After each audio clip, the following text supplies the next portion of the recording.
on my end, but you guys should still be able to hear the music. All right. That's good. That's good. So I got a lot of monitors on right now, a lot of TV screens because basically I'm watching CNN and Fox right now. I kind of see how this speaker debate is going to be going. Okay. Now, a lot to talk about here today. Hey GT, hey low roller scratcher, Island Time, Jonathan Canigula. Hope you guys have been having a great week so far, guys. Oh, is my connection not working though? Is my connection not working?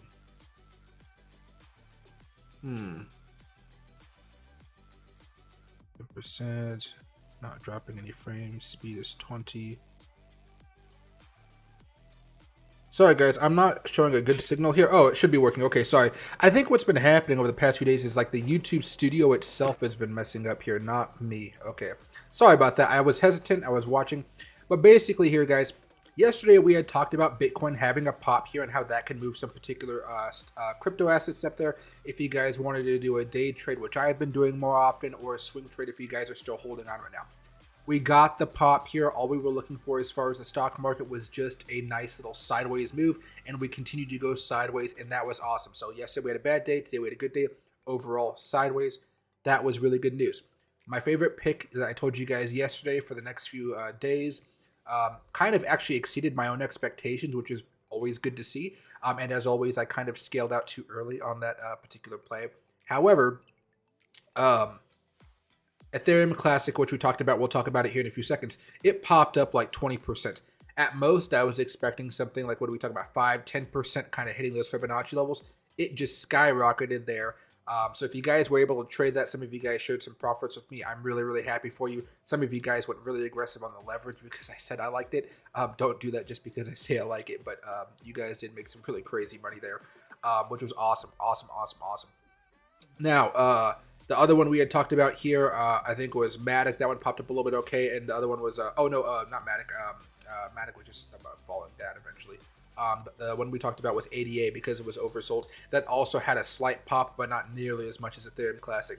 So let's dive in here, and if I find out any updates about what's been going on as far as the speaker is concerned, about the Speaker of the House, I will let you know, but they're about to reconvene. They're probably going to have another vote, and Kevin McCarthy is probably going to lose one more time. But this has been something that I've been finding very interesting to watch because Congress really can't do anything until they get a speaker here. So let's hop on over here to the stream. There we go. So here's Bitcoin's problem for right now. Yesterday, our whole goal, if I go to the 4-hour chart and leave on the moving averages, so this is a daily moving average. These are both daily moving averages on the 4-hour chart, okay? We were talking about how we needed to pump above this, and as soon as we started to make our move, we were like, oh, awesome. Now is a good opportunity to take some buys, make some profit, okay? The problem we are facing right now, as you guys can see, we just finished off the daily candle a little bit ago, and unfortunately, we were unable to actually close above this resistance level right here, which is this your basic trend line here from December 22nd up to, well, currently, right? So what Bitcoin needs to do today, or at least over the next few days, is actually break out above this level of resistance here. As of now, we have the 50-day moving average as a level of support. We don't want to see this go back into your typical pattern where we end up breaking back down and coming back down here and maybe having a reversal down the road. We really want to take today primarily to actually blast off there and have a pretty sizable move. I don't know if that's going to happen. I was hoping that yesterday, with such a robust move coming after we break out above those moving averages, we would have an opportunity here to actually have that breakout close here, and then we would actually start to surge back up towards 17,500, blast through these resistances at 17,000, blast that resistance up there as well as 17,000, and make our way back up here to this top range from this previous consolidation period here back in early December, if you will.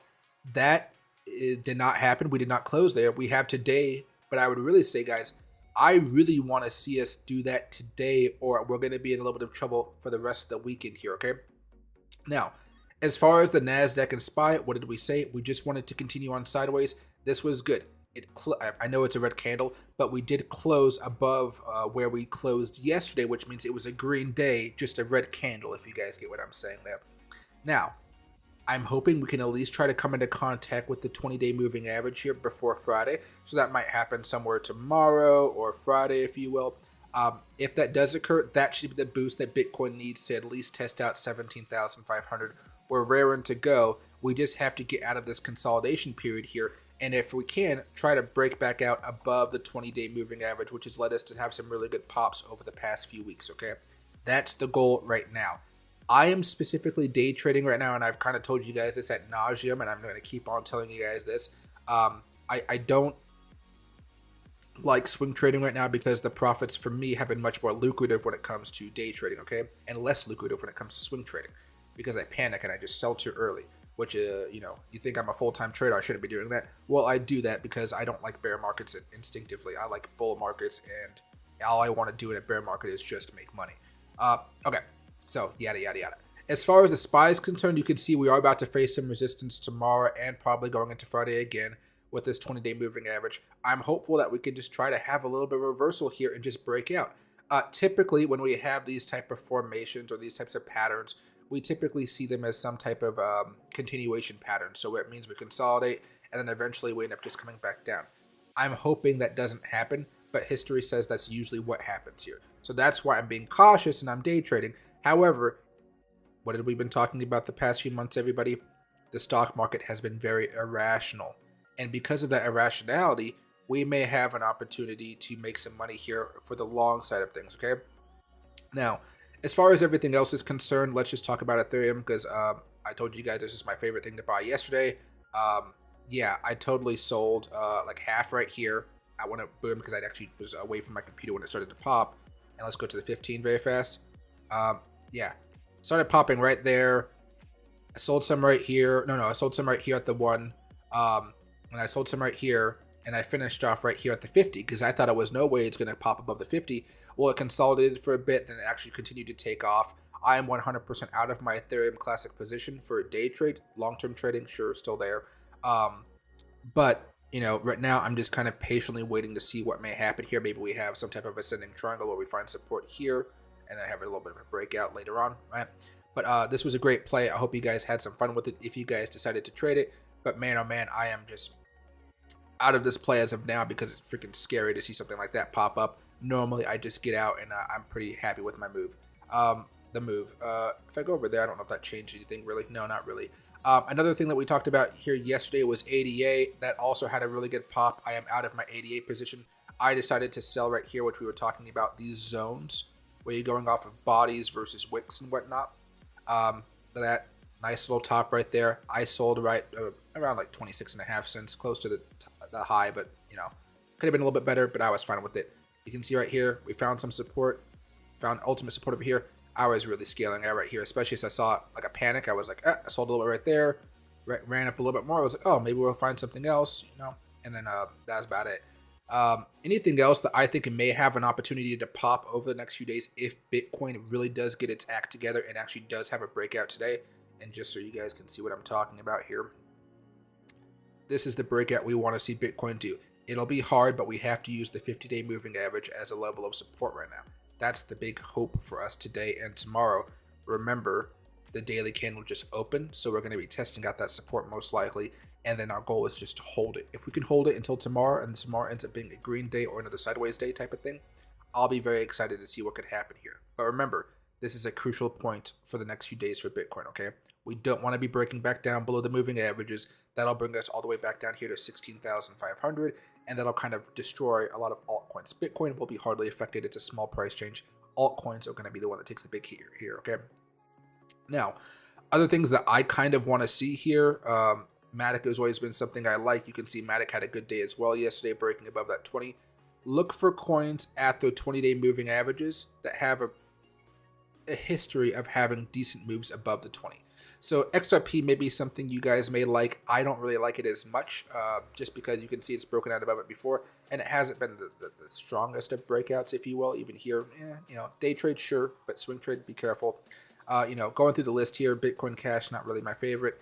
Engine Coin is something I want to see here pop, just because it's been falling down so much over the past few weeks. Usually when you get something like this, it may have a once in a blue moon type of big pop, okay? I day traded ApeCoin a little bit ago, about an hour ago, only made about a 10% profit off of a leverage trade here, but I was hoping that earlier as the day started, usually if you guys know the way I trade. Sometimes in the morning, beginning of a trading day, when we're testing out a trend line, which Bitcoin is and which ApeCoin is currently, it'll test it out by making a wick to say, hey, we're breaking out, and then there'll be a fake out. I traded that wick here that you guys see as far as today. Not this big wick from yesterday, this teeny wick right here. So I was doing a little bit of scalping, I would say. Basically, bought right here, sold right here on the way down. Actually, I waited for that 15-minute confirmation downward move. And so ApeCoin may be something you guys may want to look at. But again, you want to see Bitcoin start to show some signs of strength here if you want to play some of these moves. Otherwise, you're just buying at a resistance level, which could easily just go down, okay? Which is why yesterday was such a good opportunity to buy. Mana has been having a good opportunity so far, basically just because, if you just see this mini thing right here, it's trying to break out as well. It just broke about 20. That next big resistance is really up here towards 36 cents, and if you guys know your penny stocks and whatnot, that's about a move of 12%. It could be pretty lucrative if you guys want to play that. There's other things out there, you know, like FTM and whatnot that's been kind of staying more flat, could always break out. You can see that trend line right there in your head. You can even see this trend line right here in your head. You're looking for any type of breakout you can find at this moment before any big moves that may happen, okay? So, hey, Banda. Hey, Alan, time again. What's right there? Bideford, good evening. What's right here? All right, there we go. There we go, okay. Let me see. And look at OPUSTD. What's OP? OP. This one's doing fine. It's just in a consolidation pattern waiting to break out. Again, just like everything else right now, it's still following that same trend. We're towards a level of resistance and we're just trying to break out. If this thing breaks out, you're probably looking at least $1.18, which would be about, 18% profit or something. From here, I guess, what is that? 17%, yeah. So you're looking for the same thing here, hoping for some support, but it did have a good day yesterday. Just make sure that you're watching everything closely as far as Bitcoin's concerned. We can see right now, the only thing that's really up right now as far as a decent amount is going to be AXS. I'm looking at that right now, 15-minute chart. You can see it just had a bit of a pop, reached that 50-day moving average here, and now it's getting knocked back down. It's getting rejected off of it, mostly because Bitcoin itself is getting rejected or still testing, and it hasn't confirmed a breakout here for this trend line right there. Right? So basically waiting, but you guys can see over the past, 4, 8, 12 hours, we've been holding that 50-day moving average. Now, as you guys can probably see here, these moving averages, the 20 and the 50, are fairly close together. Eventually, the 20 is going to start to curl back up here. That's either going to be a good opportunity for us to bounce above it and keep on popping, or we're going to break back down and have a really bad day, just like how we had a really good day yesterday. So we're going to be breaking back down here to 16,600 or so. So again, this is going to be a big day. You guys can trade it, or you guys can just sit out. I'm probably going to be sitting out a little bit of the trading day today. Mostly, though, not really because I don't want to trade. Mostly because I'm looking at all this stuff, all this House vote stuff. They're voting to adjourn. They're voting to adjourn for the day, and it looks like the Republicans aren't going to have enough votes to, or McCarthy's side isn't going to have enough votes to adjourn. So there may be more drama down the road. And hey, didn't they raise rates today? I don't think so. I think that happens at the end of the month. I think there was just a meeting today. Let me see. Oh, it just finishes off my thing. Here, let me just go to CNBC for you. Fed officials see higher rates for some time. It doesn't seem like they raised rates today. I think that's towards the end of the month, or later on this month. Let me say that. But I can read this article very fast. Fed releases minutes from December meeting. Officials see higher rates for some time ahead. So let me just play this for you guys very fast. The one thing I have to do here, though, just forgive me for 1 second, is turn off the music. Let me turn up the audio here, and we can play this very fast. I just have to make sure there's no ad being played, and then so YouTube doesn't get mad at me. The December Fed meeting, Tyler, showed that no Fed members thought it would be appropriate to cut interest rates in 2023. All of them in their forecast for rates raised the path of their funds rate relative to where they were in September. The restrictive stance most officials believe was needed until they were confident inflation was coming back towards their target. Several said that history warned against loosening monetary policy prematurely.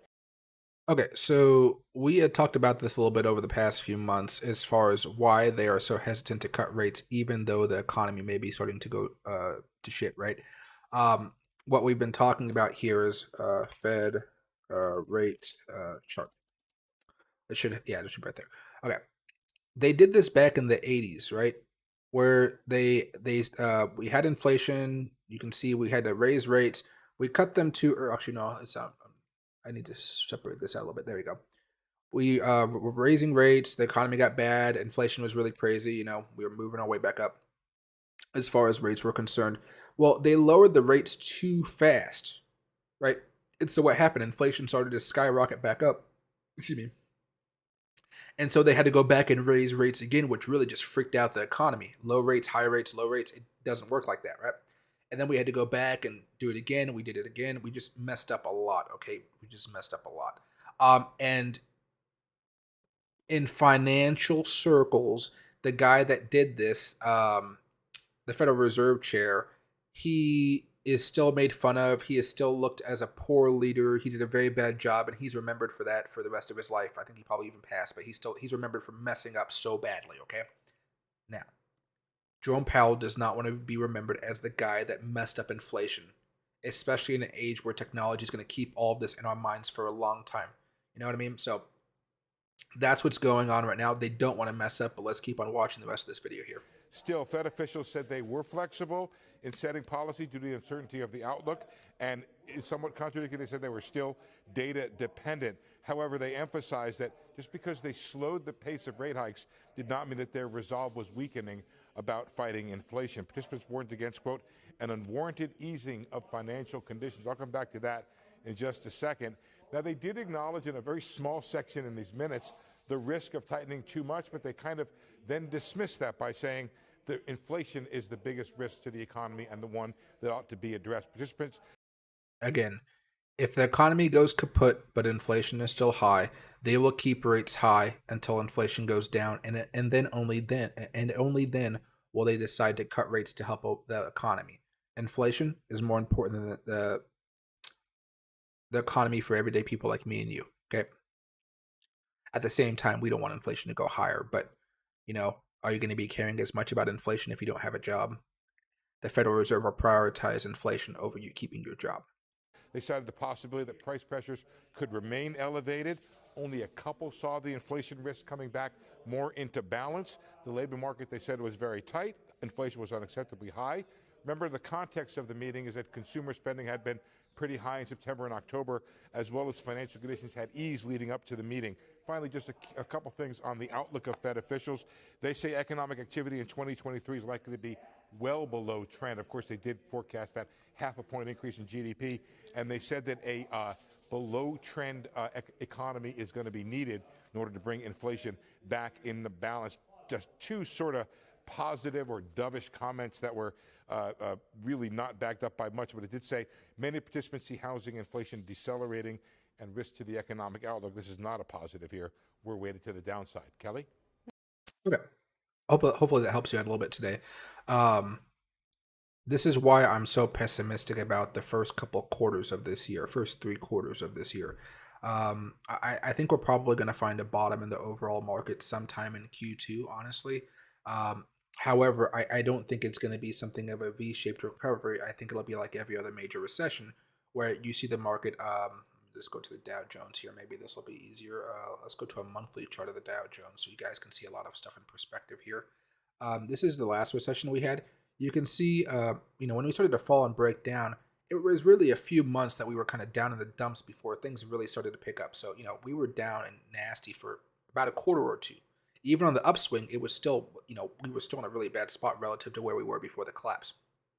Over here at the dot-com bubble, there's not really much tech in the Dow, if you will, but you can see that we were down in the dumps for a few months. So, depending on where you want to see the dumps really started, I guess I would say here, we were down here for about 396 days, right? That's a long time. I don't think it's going to be that bad, but I do think we're going to be down there for a while. Over here, right? This one is more of 240 days. So we kind of find that bottom, and then we start to reverse, but we're still kind of in that nasty little nook. I'm expecting that to happen sometime in Q2. We go back in time a little bit more to when inflation was kind of going rampant back in the 80s. You can see what did the market do? It just kind of went sideways. Like, sideways. Can you imagine a market from 1966 to 1981, 20 years of going sideways? Can you just imagine that? So we were just kind of in a weird spot where we were just kind of in these peaks and troughs left and right. This is definitely not going to happen. There's too much money on the sideline, but it does kind of show you how wild things can be. And what happened? Eventually we broke out, and that really started the major move that we're seeing today. Again, we had a false breakout here, and the only reason this was ever in a false breakout, we should have had this kind of match up with that. But what happened? Right? Financial crisis. Over here, we were still stalling out again, and what happened afterwards? We had a really solid breakout. COVID messed up that last one, so something always messes up this beautiful trend that we're seeing. But the dot-com bubble killed that one, financial crisis killed this one, COVID killed that one, and right now inflation's killing this one. It's history, it's fine. But at least for the Dow Jones, it actually managed to break out of the downtrend, and it's using it as a level of support right now. Meanwhile, the SPY is still going down, but it's leveling off. And then the Nasdaq right here definitely down a lot more because it's so much more money was involved in these types of stocks, and on top of that, the multiples of which people are trading these things, like how many times earnings is being invested, much more for tech than it comes to other players. Which is fine, but the faster they go up, the harder they're going to fall, especially when you look at stuff like Tesla. Let's look at Tesla very fast on a daily chart, a monthly chart. Tesla came up big. Right there, get rid of all the other crap. Let's get that. There you go. Just look at the chart. And you can see it ran up so fast it had to have multiple splits. Now we're testing out this latest support level right here. Hopefully we can have a bounce. I think Tesla may have a bounce where some other ones don't, but we're going to have to wait and see here. But we had this support, that support we broke down. You're seeing stuff like Apple right now. Let me get out of that. Apple was facing this support, just broke down. Now it's going to be heading back down here. So we should see Apple around 120 and 125, what is this? Yeah, 120 levels sometime later on this month. And then we got earnings coming up, I think, January 23rd. And then after that, we should see Apple come back down here to 110. That's if we have a okay year. If things get a lot worse and we have a larger recession, then Apple's going to have a really big crunch time where we're breaking all the way back down to $80, which would be insane because, again, Apple used to be at 182. That means it would have had a drop of 55% in this bearish market, which isn't uncommon. Over here in 2019, it had a really rough stretch. This is not COVID. COVID is right there. Rough stretch. It dropped down about 38%. All right. Going over here to 2008. Down here, fell down 62%. And the dot-com bubble, of course, you guys can see this was that dropped down about 83%. I don't think we're dropping down 83%, but if we did, I'd be a strong buyer of Apple. However, Tesla is kind of leading the pack here as far as how everything is going down. You had stuff like Netflix and stuff that's really growth driven. It broke down here. It found another level of support right here, and it really managed to bounce off. And now we're starting to see that slowdown effect here. Hoping that Netflix can still have a rebound, but Netflix is going to be in a weird spot now once the earnings start rolling out. But Amazon just said today that they're about to lay off like 17,000 people, I think it is. Well, that's my folder stuff. I could have swore I saw something about Amazon today. Is in the top 10 or whatever it is. Okay, well, news. There we go. Amazon massive layoffs will reportedly affect 17,000 employees. Amazon CEO says layoffs will exceed 18,000 workers, right? So that's a lot.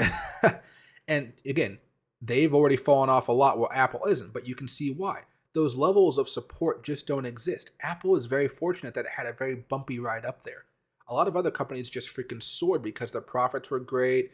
People believed that there's no way it was going to fall back down. And now we're hitting that next level of support. Look at it. Bounce off the fib, held the fib for like a couple days, right? Coming back down, we're at another level of support, which matches to this level. If we break down from here, guess what? You're going to have an opportunity to buy Amazon at $65, whereas a few months ago, guess what? It was up at $189 for a 65% discount on Amazon. And then, let's say you go right here, You wait a year or something, and it goes back towards all-time highs. A couple years, who knows how long for Amazon, because the dynamic is going to shift a little bit. All of a sudden, you're up at 200%, and you got a really big discount. This is why it's great to be buying in a bear market here. MU's having an okay opportunity here. It found another level of support, kind of bouncing off some of the highs and not the lows, which we've seen over the past few months, which has been interesting. But overall, you can see the last few months, it's just been going sideways. It's just waiting here. And there's not really much resistance in its way for now. Really, all that resistance is way, way, way over here, kind of around Q2. NVIDIA, something similar here. Found that low, found that support, bounced off of it. Now it broke down out of that rising wedge, and we're kind of dealing with the consequences here. But you're seeing a lot of things here. The only thing that's been a really just flat out disaster is Facebook, and that's because obviously they've been spending so much money on the metaverse that it's like freaking everybody out. This one's kind of in its own category, to be honest, because you can see it fell down all the way to here, right up to that level of support. I mean, what a random level of support to fall to because the earnings were so bad. And then we go over here to when Meta was first put up. You guys can use some basic technicals here and just look at this. Right, didn't break down anything. Maybe we move it up here, bounced off of that one. But I mean, barely held there, didn't even try to hold there. Most likely what you might have been doing is just doing a basic low to high here and hoping that some of the lower ones would have actually managed to hold up right there. See, but man, it's you're going to have a lot of discounts here, and crypto is going to have a lot of discounts as well. One of the things that I'm somewhat optimistic, guys, as far as Bitcoin is concerned, is this is Bitcoin's first ever bear market as far as it's concerned. Like, we've had a major a economic event like a 2008 or a dot-com bubble. Bitcoin's never really experienced it before, so there is still some hope that we could start some type of new trend here, where the stock market is going down, but Bitcoin continues to hold some level of support, because if you think about it, Bitcoin's already fallen down quite a bit from those all-time highs. We're down currently about 75%. What if we just kind of went sideways while the stock market went down? Not saying it's going to happen, but we've always been talking about this theory that eventually Bitcoin is going to decouple from the traditional markets. And while Bitcoin could always go back down here to that next support level, which is that range from 13,650 down here towards 8,600, it could always go into that range if the market gets extremely bad. Who's to say that it won't just come back down to this, a $12,000 to maybe $14,000 level and go sideways? Again, there's no proof for that. I have no evidence of that, but there are some support levels there, especially on those GAN boxes that we've been talking about, where if Bitcoin, or the whales that kind of control Bitcoin at this point, they could, in theory, try to keep it from going down too much. I don't know how that's going to work, but I do know that during this next big capitulation event that we have, don't know exactly when that's going to happen, you're going to start to see, in my opinion, more governments start to acquire Bitcoin. Now, I'm not talking about hundreds of billions of dollars worth of Bitcoin, but I can see hundreds of millions of dollars that governments are going to be using to buy up Bitcoin. Probably not through exchanges, so you won't see much in the price action there, but you will see it when it comes to miners trying to make some money off of a falling asset. Miners eventually are going to run out of money, because right now it's more expensive to mine some of these coins than it is to just more expensive to mine than what they're worth. So, eventually they're going to capitulate, and when the miners capitulate, that's going to really just be a really good signal for the rest of the market here. It'll be a nasty day, but it'll be a good experience for all of us. All right. Now, if you guys have any questions on coins, let me know. Shoot. And the House votes to adjourn until noon tomorrow. So they did get enough votes, it looks like, to adjourn. So there will be no speaker for today. It looks like they failed again. I think there's another 3 times today. So Speaker McCarthy, I can't. What do you call him? McCarthy. He's not going to be speaker anytime soon. It looks like maybe tomorrow.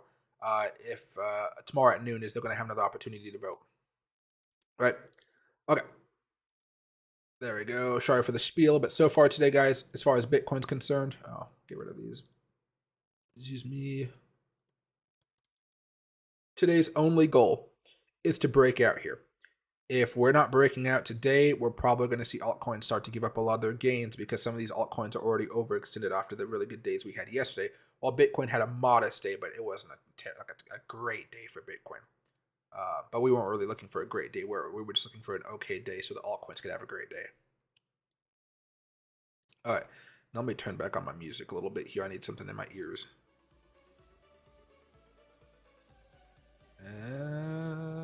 There we go. A little bit of music for you guys as well. All right, there we go.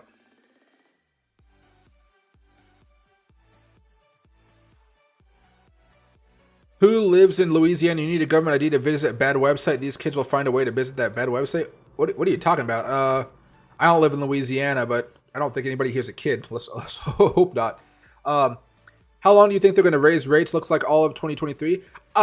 I would say they're probably just going to raise rates until maybe March, maybe April at the latest. What they're going to do probably after that, which I would assume after that, is they're just going to not cut them. So they're just going to keep them high. So the rates will stay there. The economy will continue to suffer, but inflation should go down along with that suffering, is their kind of hope here. And they're just hoping that the floor doesn't give out as far as the jobs. So if all of a sudden there's a bunch of mass layoffs, that can really freak out the entire market. And again, we just saw Amazon selling off, or what do you want to call it, getting rid of like 17,000 jobs, or to be determined 17,000 jobs down the road. That's not really enough to even get the Federal Reserve to bat an eye. They're like, oh, sure, it's 17,000.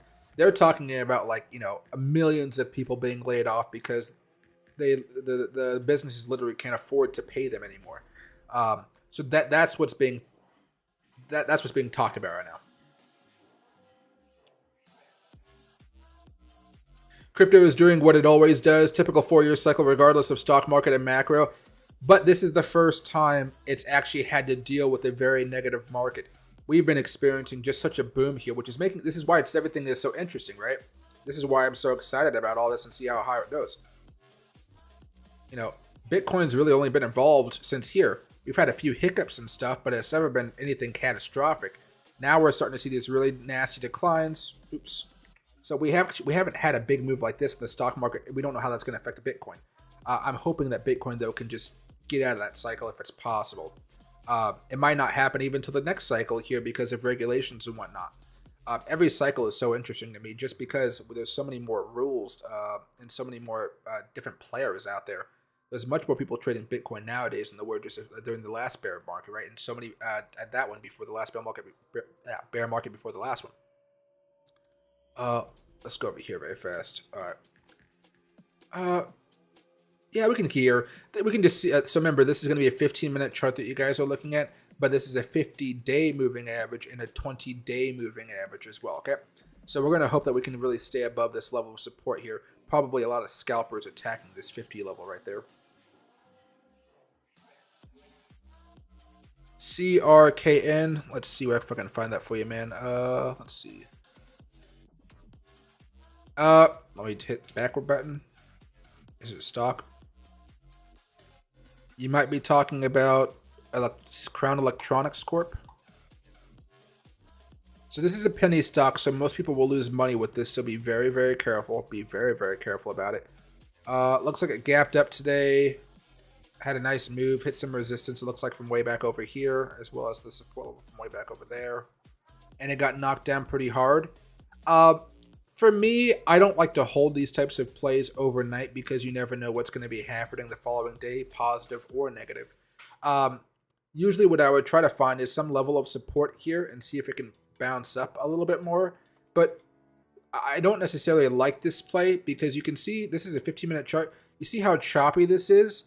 I would suspect that there's not really much volume here, which means that you could be easily trapped if you buy in and there's nobody there to really sell your positions. So if I go over here to, what is this, I copied it, it doesn't matter, FinViz.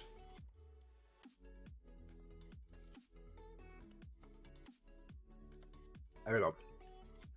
It's been coming down for a long time as well. I wonder if it had some splits. Does it have splits? Daily. Split. There's the split. All right, short float is only 3%, so it's not really a short squeeze. It's mostly just a buyer and they're playing with it. The income is not good. The market cap is only 5 million. Only 5 million. And where is it?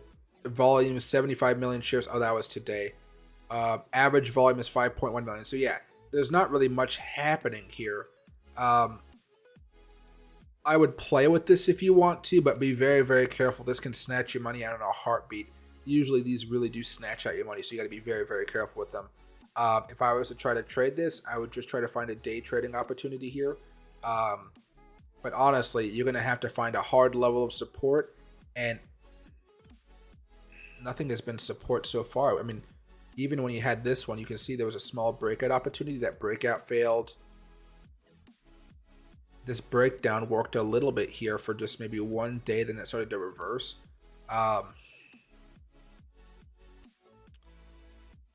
Maybe something of a flag, but that was a false breakout on the flag, and yeah. So because it's such a low market cap play that doesn't really have as much volume as you really need here, this is going to be a very risky thing to be trading. Just a few weeks ago, it was all the way down here at 5 cents. Be very, very careful if you play around with this one. Most people are going to lose their money when they trade something like this. So maybe have some fun with it, but I would be hesitant about putting any real capital behind it to try to make more money. I would just trade a simple Apple short or an Apple long, right? It'd make much more money if you're doing something like that. Like, what do we want to do? I don't know if there's anything for Apple today. Was anything going on for Apple today? No, there was no breakouts, no nothing. Tomorrow would probably be the big day for Apple if you wanted to trade it. Maybe Friday, actually. Depends. Where we break out above this, you can take a day trade on that. You can make some good money trading options, or just go long if you want to practice going long. But for now, you're kind of seeing something like that, but we broke down below that. Maybe we didn't break down on the 2-hour chart or something. Yeah, something like that. Okay. There you go. Where you're seeing almost a little bit of a pennant within this longer downward trend. Or something like, I guess we can just do that, right? So you're just waiting for Apple to break out, and then you can buy. Much easier type of play. The market likes to move with those simple plays. I'd rather be buying and trading that, just because it's much easier, and you don't have to worry about the Apple collapsing out of nowhere on a day trade. Excuse me, on a day trade like that. But so far, yeah, careful with it. Careful with it. If you want to have fun with it, awesome. I would be careful putting a lot of capital behind it, unless you like really know what you're doing and you really want to have some fun with it. Let me just take a quick peek here at Bitcoin. We've managed to move our way back up a little bit, which is awesome. Maybe we'll have another pump here pretty soon, instead of having to keep on dealing with this 50-day moving average here. Hey, Jonathan, I was watching the vote. Sounded like a riot. Everyone screaming politicians are such a joke. Now we have to wait until tomorrow. Yeah, I don't know what's going on with this. Like, personally with me, I understand what's going on. It's just a shitty situation. Like, so there are Republicans that are holding out, and they're holding out for selfish reasons, like they want a committee assignment or something like that. I really don't think this makes them look any better.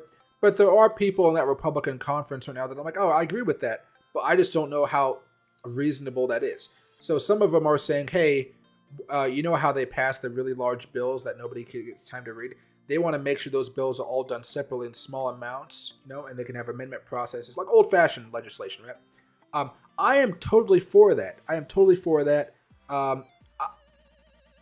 But I don't know, like, again, they think about like what Trump said, or Democrats even call it the swamp nowadays. Even the media refers to it as the swamp, right? The swamp is the swamp. Most moderates on the left and the right, they're totally fine with spending unlimited amounts of money. Same with, I guess, some of the far left liberals on there as well. But, I don't know how Congress gets back into saying, hey, whoa, we can't keep spending unlimited amounts of money. I personally don't see a way that that's even possible. Now, I commend those few Republicans that are going, their goal is to do that, but I mean, I don't think this is going to happen. And you kind of remember this when Nancy Pelosi had a rebellion of her own. She was much more forceful about how she dealt with it, but it seems like the Republicans right now, the far right, I hesitate to say that because I don't really know much about the politics, I just what the news is telling me. They have much more of a backbone than the Squad did. The Squad folded very, very fast, if you guys remember, like very, very easily, very, very quickly. They gave up in a heartbeat. These Republicans, whatever their values are that their constituents told them to do when they came to Washington, they are standing firm on those beliefs, which is surprising to me because most time when people go to Washington, they fold and the status quo goes on. I'm excited to see how this all plays out. But I don't know if Kevin McCarthy is going to be Speaker or not. I just don't know. If not him, who else? I don't know enough about the Republican members of Congress and the House to tell you anything. I know about senators, but House members are kind of just, they're House members. I don't know. I'm excited to see what happens, but yeah, I'm just. What could you say about something like that? It's just such a weird thing to watch happen over and over and over and over again. Let's see. And hey, Mike Fly, no worries, my man. Happy to help you out. Louisiana has new laws about visiting adult websites. Oh, well, let them have their laws. If they voted for it, who cares? I think it's hilarious, but, pretty soon you're going to see NordVPN start advertising in Louisiana. Hey, do you want to go see something? Get NordVPN. But in a seductive female voice or something like that. I don't know. Let's see. And no worries, Andre, happy to help you out. What do you think of the accumulating Gala? Gala is something that I think is fine for a long-term hold. However, I'm only accumulating it in very small amounts. Most of the money that I've been saving up here has really been for a perceived, because I don't know if this is going to happen, of course, a perceived capitulation moment sometime in Q2, Q3. I would be happy to own some Gala. I'm buying a little bit every now and again, but I'm really just waiting for the big drop-off here. Usually in those really big, scary capitulation moments is where I decide to buy up a lot of altcoins here. And then usually what I do is I scale out of them a little bit as the market goes back up, and I use that capital to buy even more during the next big drop, so I can just kind of accumulate more and more long-term holdings there. A good example is STMX. I own way more STMX than I did when I started, and I've still made a profit on STMX in terms of how much value the STMX is, even though the value of STMX has actually gone down a lot since I started accumulating it. And that's from buy, sell, buy, sell, buy, sell, but just accumulating more on every drop with the profits that I made from that buy low, sell high type of mentality. I think it'll be fine. It's nice and cheap, which I kind of like. I would like to see it on more exchanges, though, like the Robinhoods and whatnot, personally. I think if that happened, you would see a really nice boom during the next bull market as well, as far as just a technical aspect. And anything else about Gala? No, just be patient with it, though. It's something you got to be patient for. The Gala has a pretty decent community. If you want to get really involved in the community, go to their Discord or their Twitter. I've seen it a few times. It's okay active. But you'll learn more about the project and stuff like that. Just as you guys learn more about projects and you guys get into these Twitter accounts and Discord accounts, don't start investing more money based off of what they say. Just keep your money, whatever your plan was, stay with it, or decrease it if you don't like what they're saying. But be careful about just going gung-ho and say, oh wow, they're really showing off some really cool stuff. That means the price has to go up. Don't fall for that trap. A lot of people fell for that in ADA over the past few months, and man, ADA has just been going down, down, down.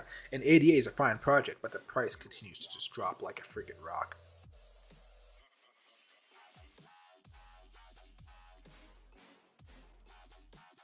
See, there you go. Let me see if there's anything else. No, they're just adjourning for the day. It's gonna be another chaotic day tomorrow, everybody. I don't know what's gonna be happening here. All I've been watching is CNN, Fox News, CNBC, Fox Business.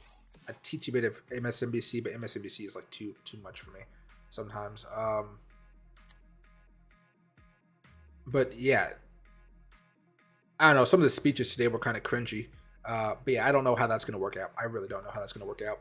For now, though, we got our typical trend line here. We got a 50-day moving average.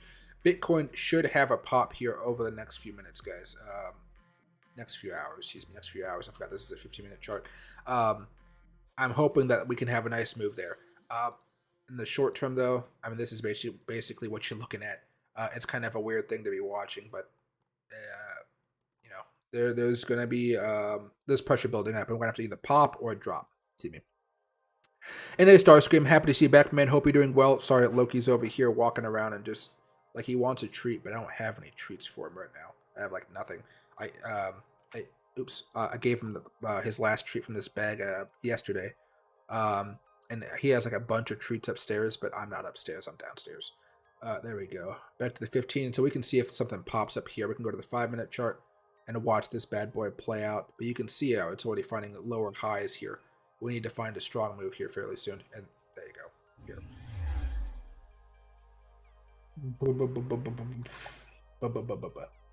Hello, you being a good boy? Yep, he's being a good boy. Kind of. Yep. There we go. Okay. But yeah. If you had 3 blue chip projects to invest in and hold, let us hear them.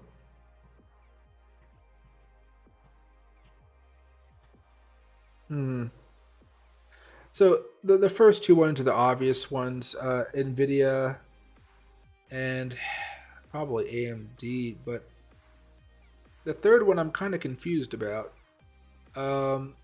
So you guys know that there's something called Taiwanese Semiconductor Company. I think Bitcoin may have a small breakout here, but we'll wait and see. It's not too big of a deal right now. So you guys remember TSM? There you go. You know, it's been doing okay. The lows were back down here on 60, but it's managed to bounce back up just like NVIDIA, right? Monthly chart looks a little bit more chaotic, as you know, but you know, I'm fine with buying some down here because again, it was just at that support level right there. Perfect bounce. I didn't buy a lot, but I bought enough to make a little penny off it.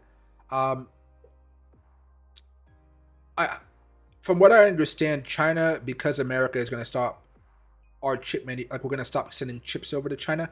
China is about to do a very robust modernization of their own chip factories. They're going to try to build up a bunch if they can. You know, I like Taiwanese Semiconductor Company, but I think because America is going to be going gung-ho on our own chip production, they're going to lose some market share here from America and, you know, from China, because we kind of make some stuff here and send it over to China. I kind of want to find out what that Chinese company is that they're going to be using to build all these chips, because I kind of would want to invest in that over Taiwanese Semiconductor Company. But I'm not really like a total like gung-ho type of guy on chips. It's usually the stuff that's tried and true, like NVIDIA and AMD. You can go with other semiconductor plays over here. There's a bunch of them. Like if I go over here to charts monthly, right? This is USA, Arteris going down, down, down. ADI, that one's been okay, kind of doing some weird stuff. I mean, there's a bunch of them out there. If you want something that's more high risk, but you can get a better reward, let me see if I can find something for you very fast. Under 2 billion market cap. There's 29 plays here.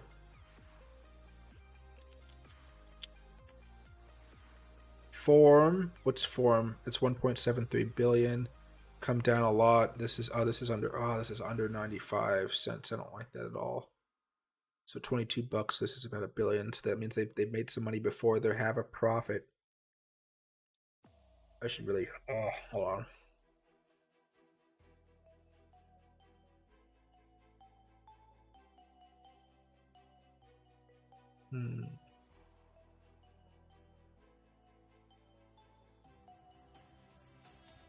Do they have it on here?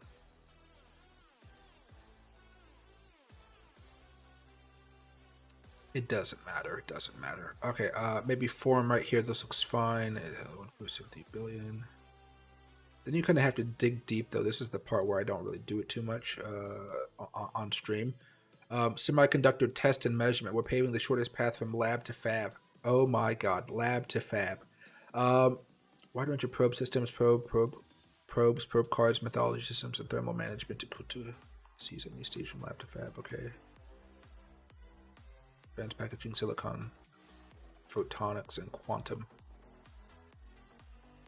Oh shit, this has a lot of stuff in here. Two for advanced packaging. This would be one I'd be looking at personally. This is more of a play for AI though. One of the things I've been trying to track down, and it's been hard for me, I haven't really spent the most time looking at it, honestly.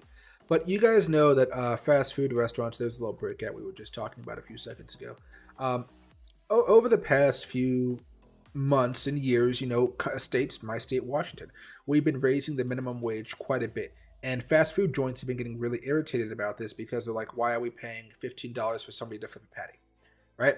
And so they've been kind of irritated about this because they've had to raise the price of their hamburgers and their fries more and more and more to kind of keep up with that increase in wage.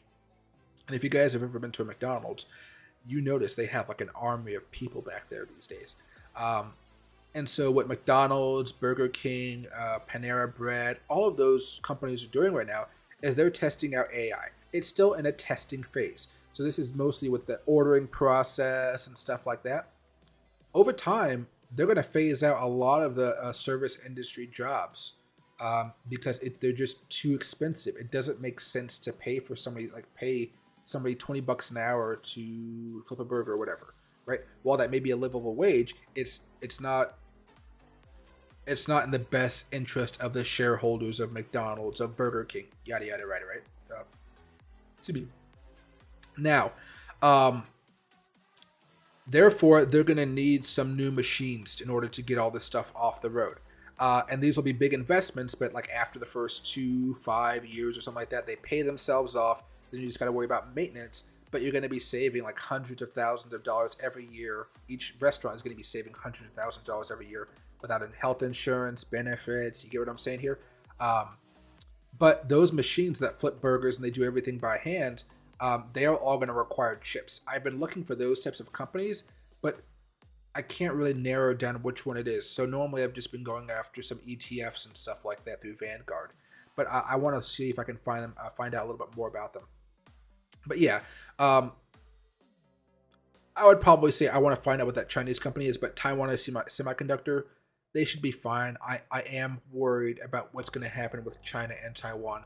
And that's another red flag for me as far as TSM is concerned. But AMD, Nvidia, fine.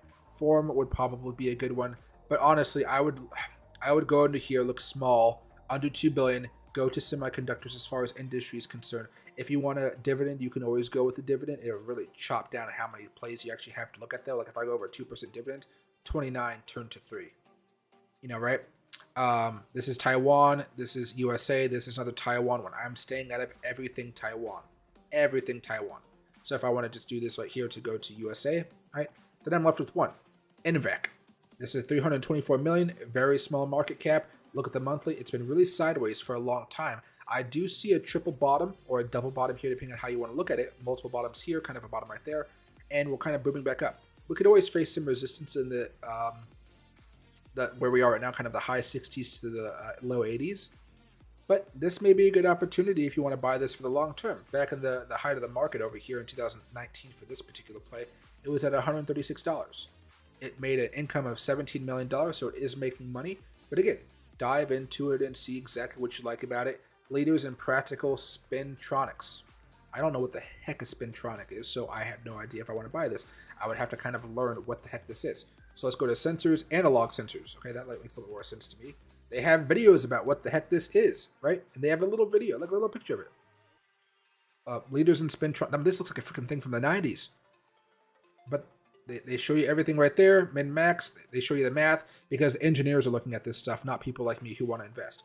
But somebody can read all this stuff. I can't. But yeah, so they have a lot of products and sensors. Maybe over time they get some larger contracts and it makes more sense. Who knows? But for me right now, this is something I would probably invest in if it gets back into that lower range, right back here, maybe below 60, and then I would hold it for a long period of time. And the dividend is also 6% here, so that also makes me kind of happy to want to buy that. It makes it worth holding for such a long time because I'm still earning interest while just holding it. And if I ever feel like I want to sell it, I could sell it for probably at a good range once every a few times a year, right? So 2014, you had a little bit of a high, or I guess over here the high for 2014. 2015, another high. 2016, not really good opportunity to sell. But 2017, great opportunity to sell if you bought somewhere down here, right? Over here, as long as you didn't buy up at these really crazy highs, which is don't do that, you can easily get in and out of some of these positions, right? So NVEC might be something that I look at here for a more speculative play, but it's only 324 million market cap. Its price right now is 67. This could easily have a good future, but they need more. Well, I'd have to look at the 8K report here to actually see more information. If you like 8K reports or 10K reports also. You may want to look into some of the financials and see what they're selling, who they're selling to, who are some of their customers. You get an idea of who they're partnering with. So like you know, maybe one of them is working with Boeing, and Boeing is getting all these airplane orders. Well, guess what? They're going to have a lot more chip orders. Then that's going to help out this business. You can kind of follow the money, if you will, and you can find some good opportunities there, at least for the next cycle. We broke out, but we still got hit by that larger trend line here. The larger trend line is that one from over here to here, right? So still facing some resistance with as far as Bitcoin's concerned. Let me put, the 50 is there. See me, the 50 moving average, that's our real support level right now. But still facing some issues. We weren't able to break out on the 15-minute chart, only the 5. That is important, but I hate that it is important. Well, let me get a sip of water, everybody. My water is somewhere. Oh, there we go.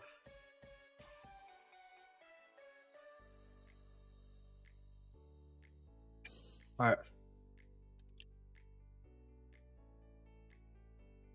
Mullen is the play of the year, way better looking than Tesla's. Oh yeah, it's definitely been doing good. Not selling my Tesla leaps and comment for the algo. Hey, thanks Bideford and thanks Triple X. I really do appreciate it, guys. Every comment does help. I know I'm more of an educator, so I don't really inspire the most discussion out there. But every comment that you guys give really does help out the channel, everybody. And hey, Alex, happy to see you back, my man. Hope you're doing well. And hey, Bideford, I'm trying to understand all the parts needed for SpaceX to build its Raptors, boosters, Dragon, and spaceships for the future investment. Why big growth based upon the last 2 years growing big time? Yeah, and the problem with SpaceX that drives me nuts on it is it's you can't go to their financials because they're a private company. You can, however, try to do some research and figure out who is giving them their products, but it's hard because you have to go through random companies' financials to find that information. The good thing about it, though, is there's only so many companies out there that can actually make the stuff that SpaceX needs. In the usually military grade companies, you know, like Raytheon and stuff like that, or L3 Harris.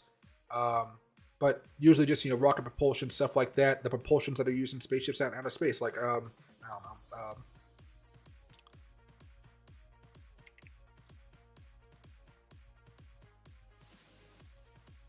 Gosh, I'm typing all over the place. Who makes SpaceX parts? Okay. Who makes these parts? SpaceX also buys car parts from Tesla for rockets. Oh my god, dude. Elon just built up a freaking empire. Okay, but I don't want to see this. I want to see something very specific.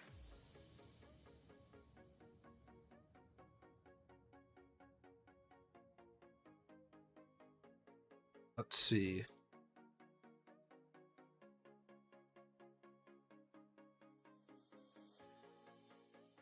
Rocketdyne in the 1970s. So Rocketdyne.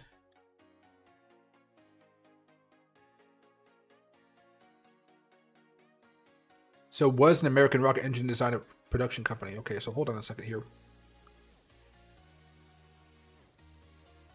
Part of Rockwell International. United Technologies, okay. Becoming Pratt and Whitney Rocketdyne as a partner, okay. GenCorp, which merged with Aerojet to form Aerojet Rocket. Oh my god. Just talk about the whole cycle there to get there.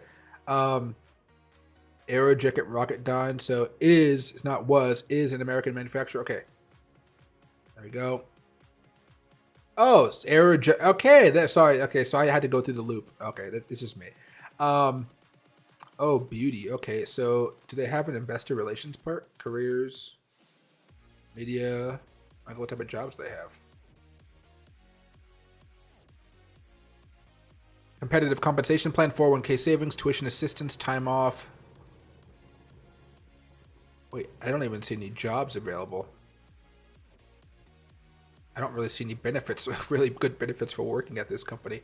They don't even have careers available right now. Or maybe I hit benefits, not jobs. Oh, I hit benefits, not jobs. Search jobs.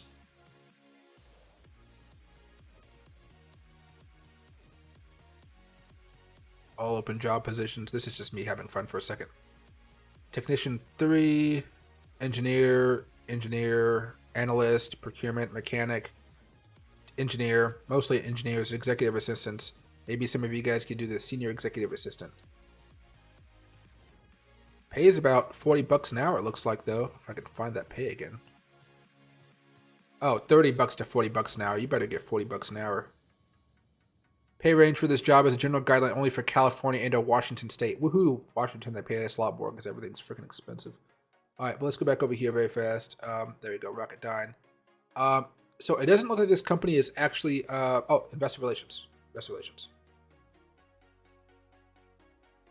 So, holding, okay, so let me just go over here very fast. Sorry, we're just going through this little rabbit hole, guys, but this is like literally what you do for long-term investing, and it's like a pain in the butt, but I mean, just what you do. Here we go. AJRD. Okay. So, you can go over here and look at what they're doing. Now, God, now I got so many tabs up here, still getting rejected off of that move. Let me just go over to FinViz and save us some time here.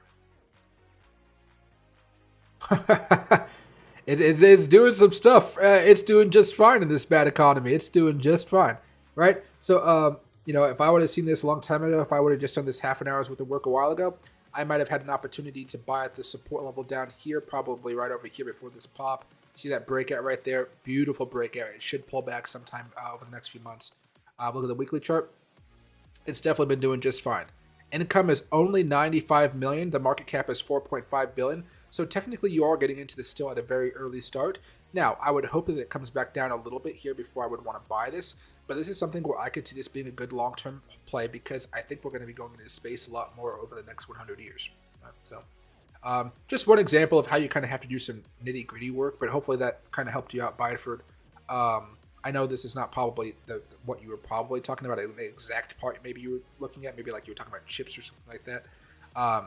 But this could be a play. But usually when you find it, you're usually pretty disappointed because somebody else found it before you, or the market knows about it while you didn't know about it. So we missed months and months and months of just being able to buy it nice and low before the big skyrocket happened. But again, you have to be willing to deal with this pain over time. So this is something you'd want to dollar cost average in every month and so forth and buy more and more and more. No, I could do another one, but I won't because that was a process all in itself. And I need to get rid of tabs. We can keep that tab. Keep the funds rate. Anything happening with Twitter? AEW, Dynamite, Raptors, World Juniors, David Duke. Why is he trending? Speaker of the House. Yeah, so nothing really crazy going on Twitter besides the normal politics stuff in WWE.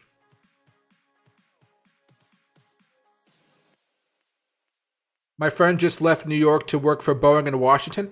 Boeing's pretty chill. I mean, it doesn't have the benefits it once did, but Boeing is a massive company, and I know a lot of people that used to work there, and I know a lot of people that do work there. Most people get burnt out after 5 years or so, but after they burned out, they have a good resume from Boeing, and they just go work at any tech company they want or any engineering firm they want. Because usually, if you know somebody that's worked for Boeing, you can easily get a job with one of your friends. It's a really strong community, really, really strong community.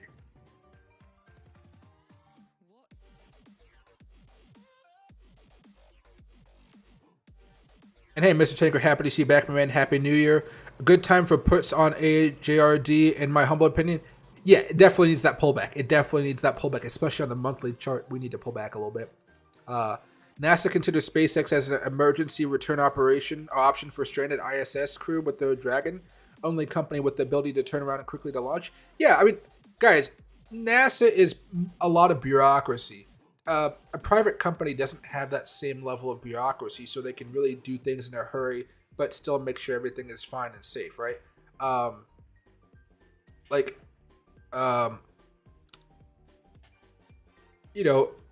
think it was when the economy was really struggling in 2008, Obama kind of took away NASA for a little bit. He kind of cut their funding by a lot, basically. And that kind of opened the door for other companies like now SpaceX to really get funding, ramping up everything to make as much money as possible. And guess what? Everybody knows there's money to be made by going into space. Now, this could be space commerce. This could be space mining. Whatever cheesy line you want me to say, there's opportunity there. And there really isn't even any laws on the books right now about how do you even collect resources. So it'll be insane to see what we're able to do down the road. Again, this will mostly happen after all of us are long and gone. But there was a lot of money there, and even now we're getting closer and closer to this. The investments are ramping up. So as we get, maybe in the next 10, 15 years, we have a small mining operation on Mars. And by that, I mean, I don't mean like we're having people over there or anything like that, but I mean that we have a small system out there, and we have a larger ship land, like a larger ship. That ship can open up, and then they could have a mini robot in it. And I know I sound really cheesy by saying a mini robot, but they could actually have a mini robot. I think in 15 years that can go out there and help put together a little mining facility. And by that I just mean like it collects ore, rocks, or something like that. And then we can get some stuff chugging back and forth, which I'd like to see. Now, again, what I just described is probably not going to exactly what's going to happen, but I think we're going to have something like that. I hope, and that'll be a lot of money. All I think about is Avatar and whatever that rare mineral is on the planet that they really need. But I think we're going to have some really fun there. I don't think we're going to be going after asteroids anytime soon. But yeah, I mean, that's a kind of an easy way that I could show you guys how to find some of these verticals, which I think Fallen was just talking about. Some of these vertical investments, they're there, and they're not too hard to find. I think Bideford just said she was looking at notes, making notes of this stuff. It doesn't hurt to have those type of notes. Sorry, Loki's over here just like, I don't know if you guys can see him.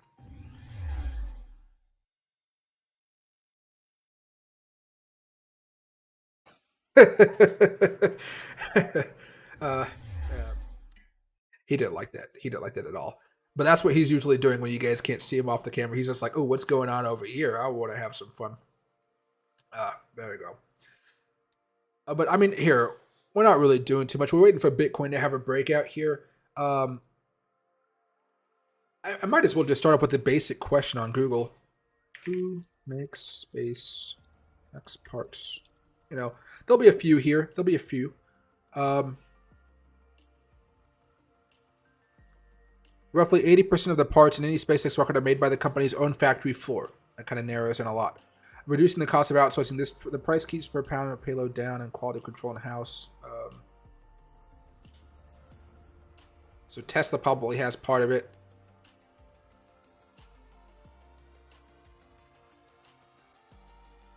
Okay. MSE Supplies has been supplying advanced materials and materials processing equipment for both SpaceX and NASA over the last several years to enable scientists and users to achieve their goals. Okay. So MSE Supplies, let's see this. What do they do? So our typical customers, they sell to a whole bunch of different people out there. I don't care about the discount, but what do they sell? Products. Oh, biotech lab supplies, balls, mills, jars, milling media. So this is like the small stuff that they actually bring on the ships probably. I don't know, honestly, guys. This is a lot of stuff I can't comprehend. Planetary milling jars. Zirconia milling jars. What the heck is zirconia? Planetary mills are best suited for finely grinding soft, medium, hard, and moist, tough materials. This is made possible through the high energy impact of grinding balls kept within rotating grinding balls within rotating grinding bowls. The use of zirconia for these jars is to lend property such as high hardness, strength, wear resistance, and chemical resistance. They are resistant to all types of solvents and acids, allowing users to store different types of liquids here. Every jar set is available with a jar lid, rubber sealing gasket, and a grinding jar. This is why it kind of goes for colleges. $2,519. I mean, dear Lord, right?